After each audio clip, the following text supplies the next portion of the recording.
1. I work 2 jobs, both retail, food and clothing, and I cannot tell you the amount of times where I've had customers try to cut in front of me, thinking that I'm just having a conversation with one of my colleagues while I'm waiting to get served. I actually had a woman try to buy items in the middle of my transaction. In my clothing job, you stay 6 feet apart from the person being served, as it is a walk-up desk and not a conveyor belt. So she left the queue to come and get served and then was like, "Oh, I thought you were just talking." What? With my handbag on my shoulder, shopping bag on my wrist and a pile of clothes in front of me? Then in my food job, we have a conveyor belt.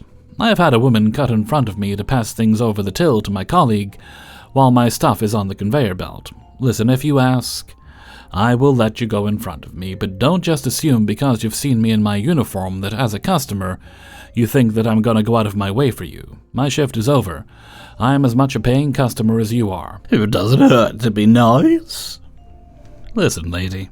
I have been in since 5 a.m. I have had people scream at me, clean up after people and their kids who fail to be good parents, and teach their kids how to behave in a shopping center. I have had kids get injured because their parents just let them run around because they're just kids until they get hurt. And it's our fault, apparently. And I've had a customer approach me while I was grabbing my lunch who told me to give him 2 minutes of my time on my 15-minute break, when I apologized and told him I was off the clock, and another member of staff was on the floor. I had a fight with my partner the night before. My uncle died this week. My dog had to get a £1,000 surgery. I am working 2 jobs to afford being able to live, and my taxes are killing me. So ride the devil's stick straight to hell. I shouldn't have to cover my uniform. I shouldn't have to come in with an extra set of clothes just to be left alone while being a customer. If I have my handbag on, what part of that symbolizes that I am on shift right now? How about my coat? Or the shopping basket in my hand? Or my phone walking around? With my earphones in? Yeah, I know I didn't hear you saying "excuse me" when you wanted to know where something was, 'cause I'm not on shift. No, you didn't hack the game by finding an employee regardless if they were working or not to help you. You're inconveniencing another person who you have thought thank God because you see them wearing the store's uniform and think, I'll just ask them. Like 5 other people didn't just do that. I'll ask them, even if they're not on the clock. They're always there to help. When we are on the clock, not before or after, stop bothering us because you were too lazy to go and find a member of staff who is working, because guess what? Maybe we're understaffed, or they're busy doing another one of their 50,000 tasks for that day.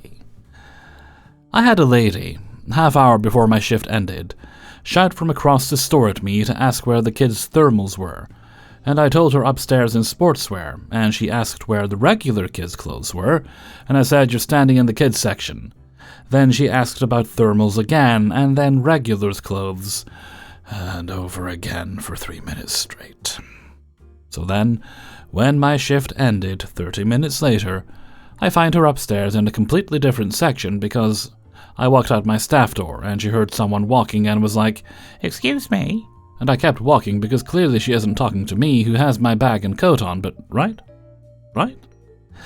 She was, because she was clicking her fingers and shouting, "Excuse me," and was taken aback and flustered when I answered her, "Yes?" And she asked me again, where are the kids' thermals? And I told her by the tills, and she asked me to bring her to the tills. I told her it's at the back of the wall this way. I gave directions. And then she asked me to help her with something. I told her that I was not on shift, and then she asked me to go and find a member of staff that was. No, lady, you want them. I don't. My shift is over. Goodbye.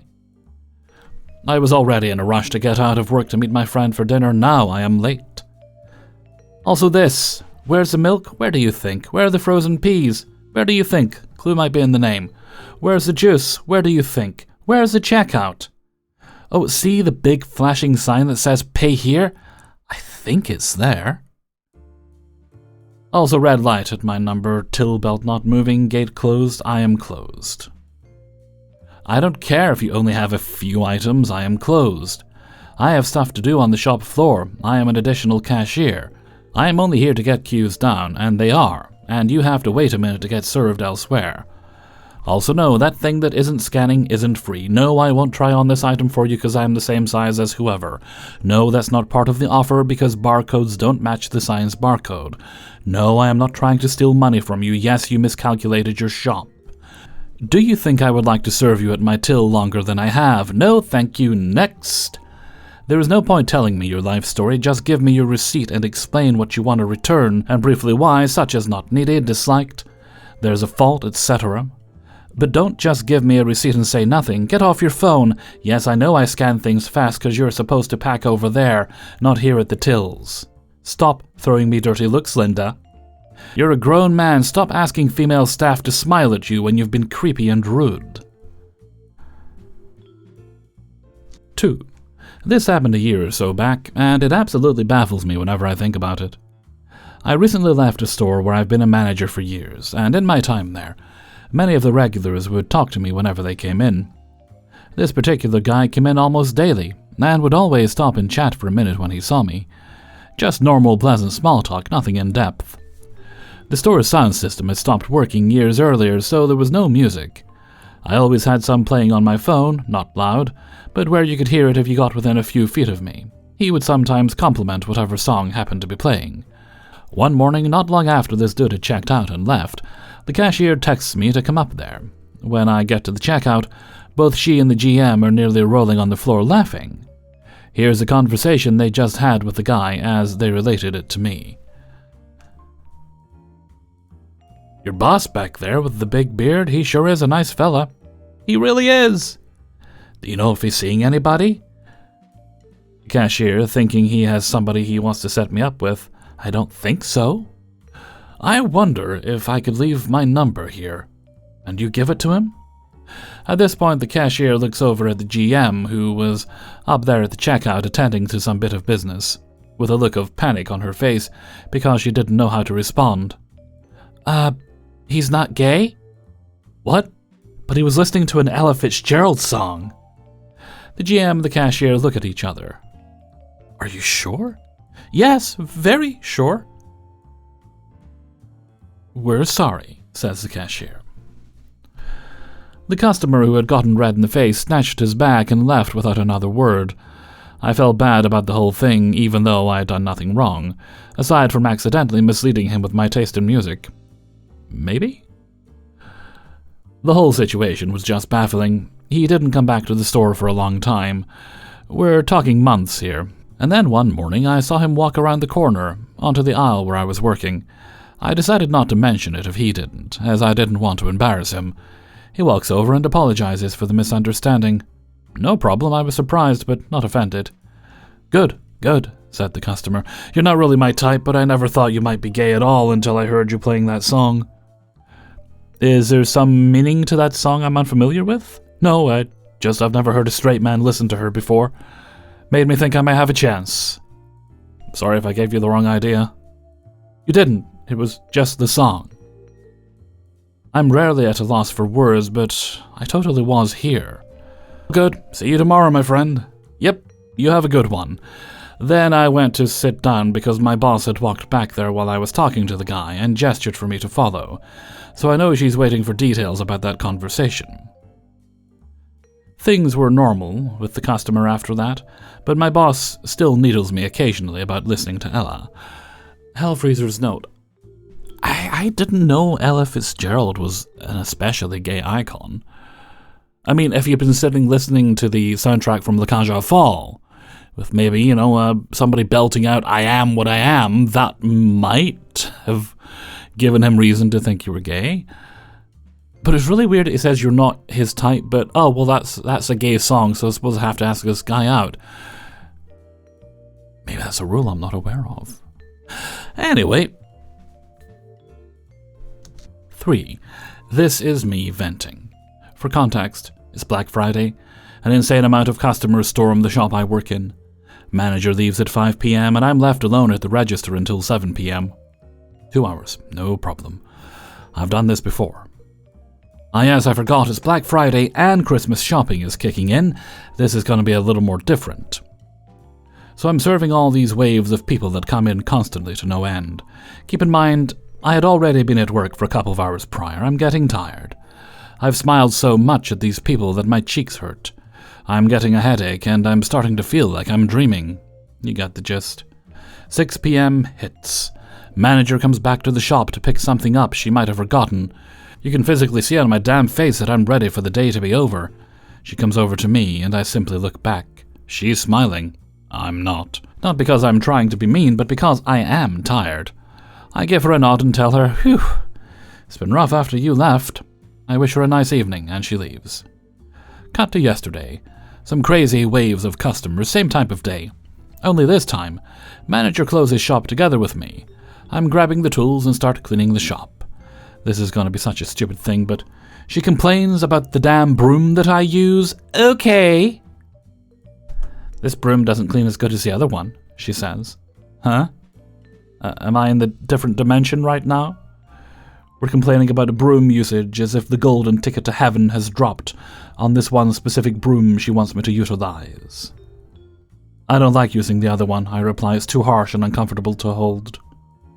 Oh, well, you always give up when it gets hard, she says. Huh? Somebody come get me? I think I've landed in a comedy show. Where's the cameras? I don't say anything. I give her a look. I bite my tongue. It's exactly like yesterday, she continues. You had that exact face yesterday. You looked so angry. You should be smiling and welcoming. The customers will see that face and not enter. Keep in mind, I am always smiling and welcoming customers. I am a good employee, and I know it. I really want you to work here, she says. But maybe this isn't the job for you. I have been working at this particular place for 2 years already. It's not just this. When I found out my mother had uterus cancer, she's okay now, and I was sad and teary, she said, and I quote, "Well, unless she takes care of the problem, she will die." Last year I declined going to the Christmas work dinner. My dad had fallen very ill, and I wanted to visit my dad in the hospital. She actually tried to get one of my co-workers to manipulate me into going. I stood my ground. "Well," she asked me the night of while still at work, "are you coming?" "No," I reply. "What else do you have to do?" I look bewildered. I apologize, but I have other priorities right now. She knew about him being in the hospital. She scoffs, throws her arms in the air, and damn nearly stomps the ground. "Oh, wow.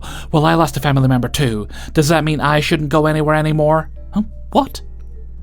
It's the little things, always complaining. There's always something I can do better. There's always something I forget to mention to the customers. She's racist, she's homophobic, Islamophobic, sexist, piece of But I need the job. Keep in mind, this woman is double my age. Why is she always having beef with me? And why do I always take it?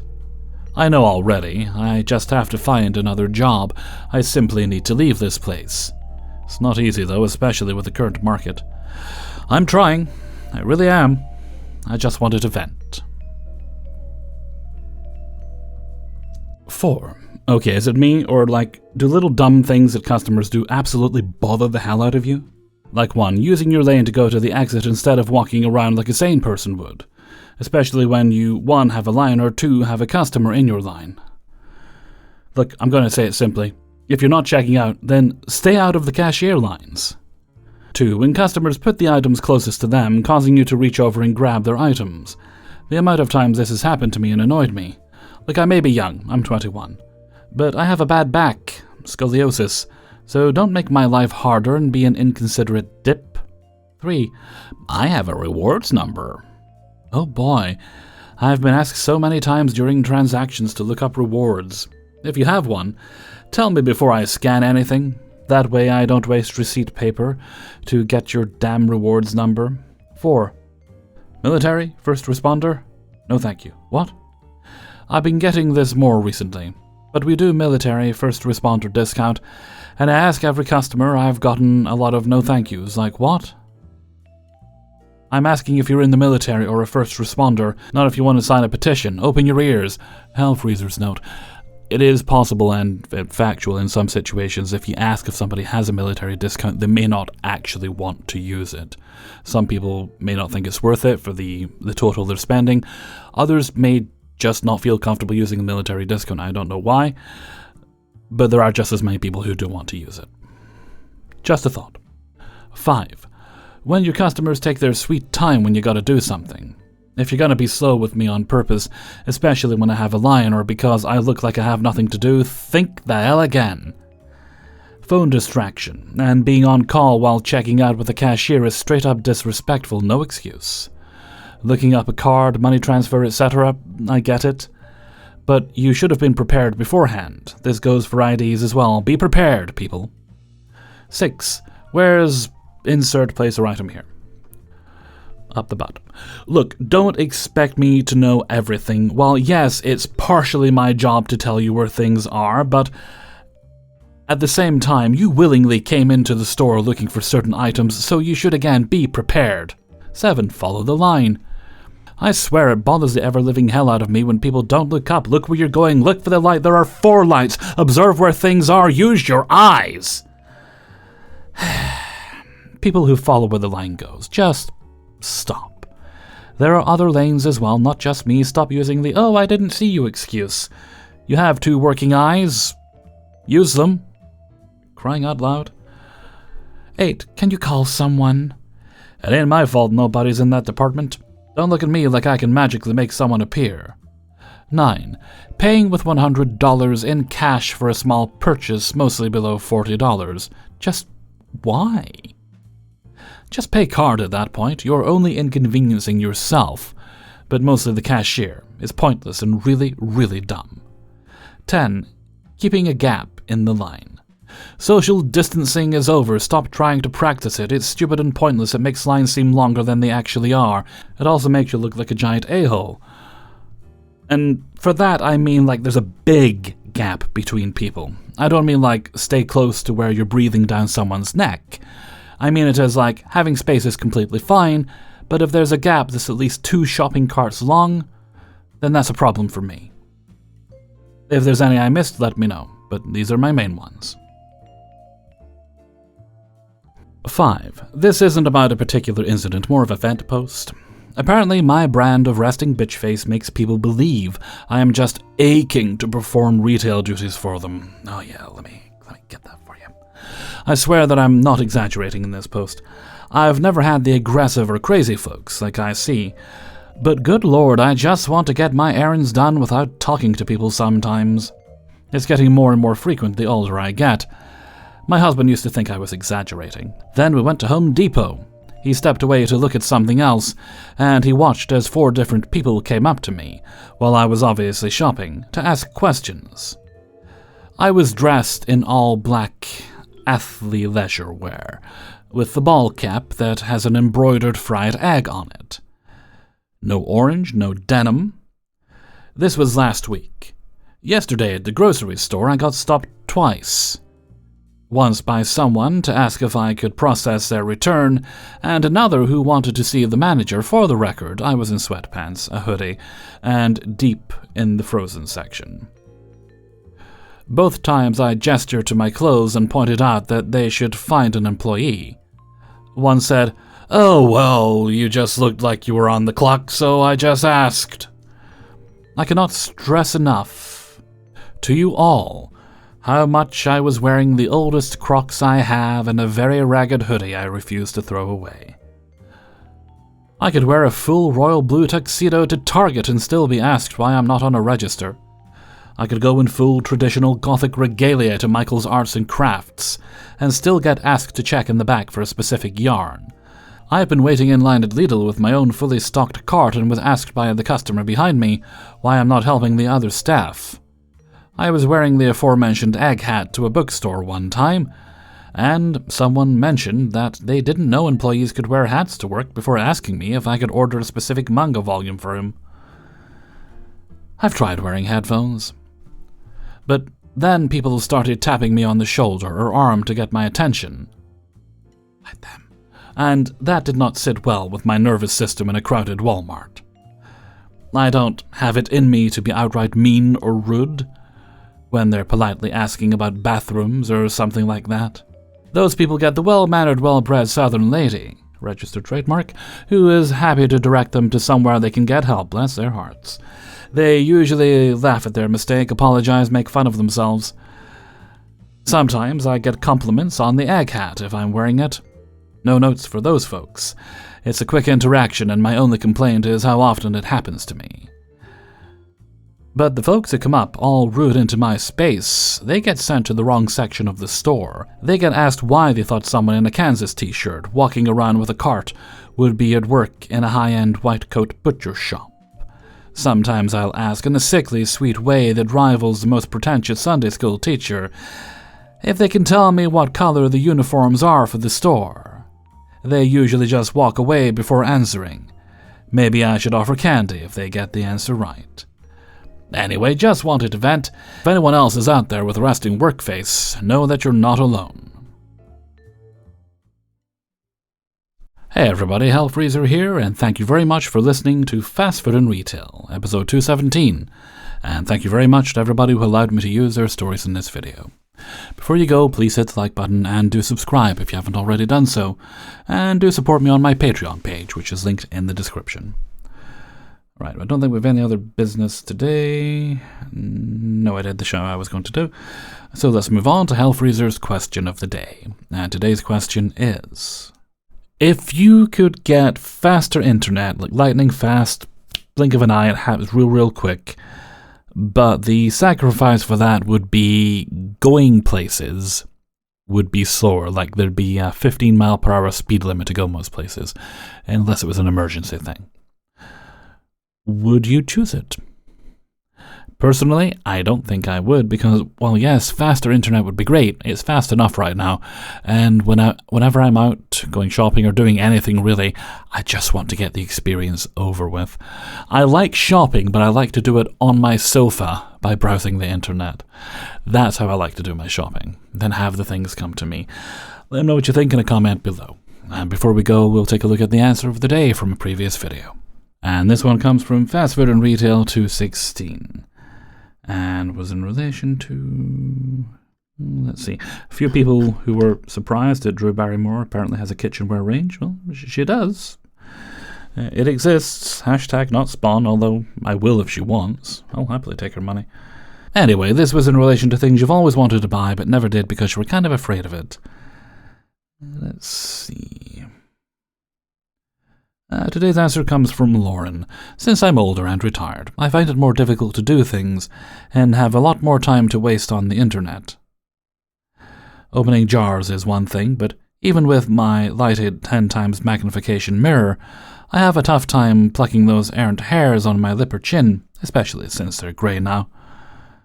There's this cute little tool advertised that dermaplanes and removes hair without ever cutting your skin. I mean, they show it being rubbed against a balloon.